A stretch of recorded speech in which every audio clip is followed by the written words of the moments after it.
for your second place runner. A few stallers further back, but looking up the inside, Kenneth McLeod should say, does look for a move. He wasn't able to make that one work, and second position it remains for him. Lewis Arsmith does lead the field on the Aprilia RS660.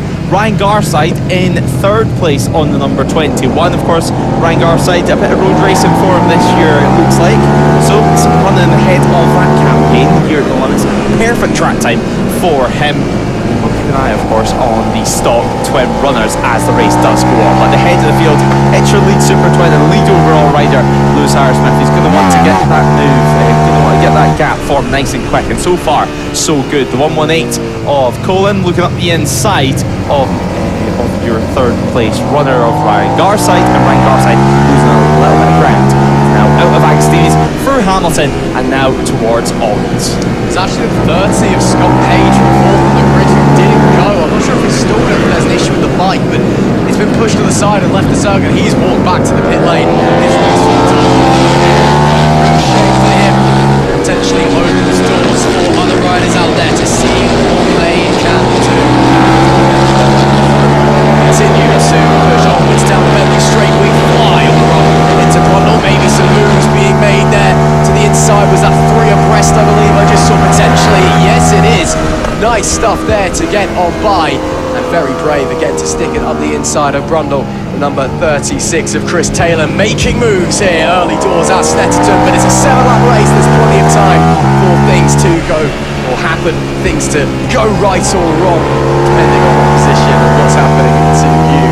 But as you continue to push onward and come to the end of the opening lap, all the way around the outside, the 36 of Chris Taylor on an absolute mission, has to sit the bike up though as he comes into the final corner. No room for him there, and that is going to compromise him down the main straight. Yeah, down the main straight they go yet again. Charles Marcuso getting a front seat ticket to that action. You can see Ryan Garside still hasn't been able to make that move work just yet, as Charles Marcuso looks up the inside now on the 36, unable to make that one work, and also some ground made up from Noah Gilray. So the 41 now up into P8 overall, and that is going to be the top stock twin runner. So first in the stock twin and out there in circuit P8 overall. Super impressive stuff for a bike with far less horsepower than the likes of Lewis Arsmith, even out of the box in general. Before you even start tuning these bikes to super twins, the stocks have far less, certainly compared to the brand new Aprilias that practically out of the box from the dealership, they are nearly ready to race, unlike the likes of the Kawasaki's where you've been quite a bit of work. Same with the R7s to get as competitive. Sharp Marcuso down the inside, and Noah Gilray have at the moment nearly run into the back of the 36. But Sharp Marcuso now leading the head of this field. She did cross the line in P7, now picking up a few places. Continuing to push onwards as they go. Look to the inside there, almost contact between a couple of the riders. It looks like they'll all be clean and all okay for the time being. Lap 2 and Sarah Harrismith. That 2.5 second lead already from the opening lap. He's flying on his Aprilia as it stands. McLeod on that F900r in second place, and also doing a very solid job as well. The front of our stock to a category, as you said, Lewis, Noah Gilray, P8 overall, Aidan Cook second in P11, third place. It's the 54 down in P14 as they came to the line. That's Tobias Laturco. That's the current order as it stands in the stock trophy category. Push their way through the bomb roll. Everybody's starting to spread out just a little bit, but still some big clumps of riders, still big battles, and still all the different classes, all the different bikes fighting with each other as well. Yeah, Tobias Laturco, great to see him out on circuit. The Laturco family, a big weekend. Tobias recently just got his ECU license and now got out on circuit and definitely put in some respectable times, especially category. Third in class at the moment for the 54. We'll wait and see where he finishes in that one though, of course, in the stock twin class. Sharp Marcuso though now beginning to be put under some pressure from Fraser Mutch, and we'll see how that one unfolds too. Ryan Garside just 2 tenths behind of the 118, so Ryan Garside not letting up just yet and looking for an overall podium position. Obviously still in the podium in terms of class positions, and that's thanks to Kenneth McLeod, who's running in P2 overall. So 5.1 seconds is the gap between first and second, and well, see some of the BMW runners out there on the track. But great racing so far, and confirmation of Marcuso's positions made.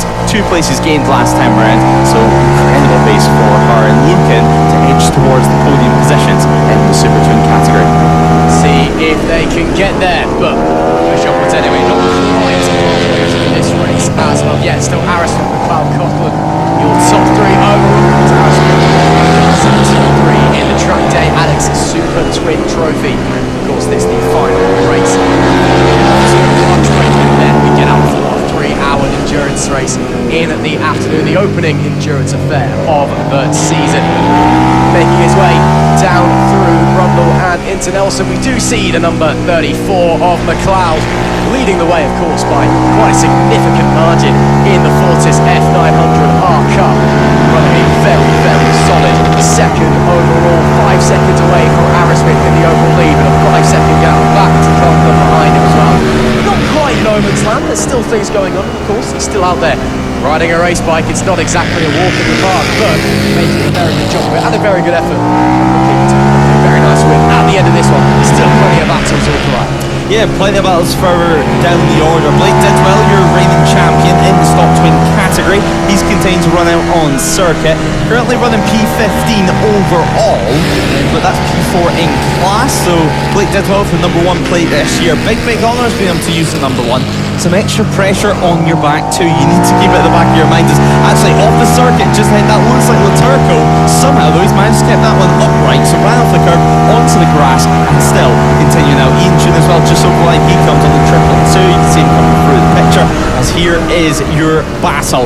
Some incredible stuff. Jamie Hanks Elliott also involved in this one and looking for a move up the inside. So it looks like she's going to make this one work up the inside of the Blake Didwell. Didwell set up ever so slightly, but no contact. Nice and clean at turn 1.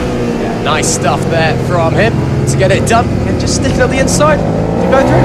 As easy as you want. It's textbook racing. It's page 1 of how to overtake essentially, but it's still so effective when you pull it off correctly as we now enter the latter half of this race. Aerosmith's lead ahead of McLeod now up to 7.9. His own advantage on Coughlin in P3 overall 6.9. So those gaps up the front continue to extend, although Coughlin and Garside are still fighting for the final podium places in the Track Day Alex Super Twin Trophy last year. So still very close there, and still close racing all over the shop as well. Noah Guillory is doing a fantastic job on that 41 machine. He's got nobody else there in the stock twins. Next race is down in P11. He's flying out there as the 41. A really talented young rider is Guillory, and showing us he's one to watch for the future here.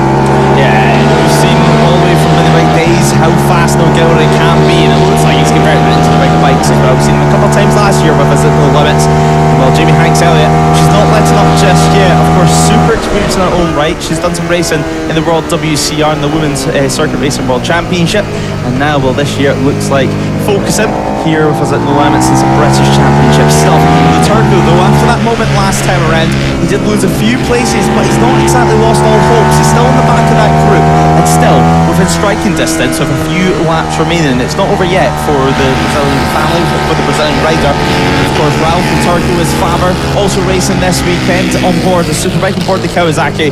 His son on the stock twin. As now we round out the final part yet again, no dramas this time, and we head on to lap 6 of 7.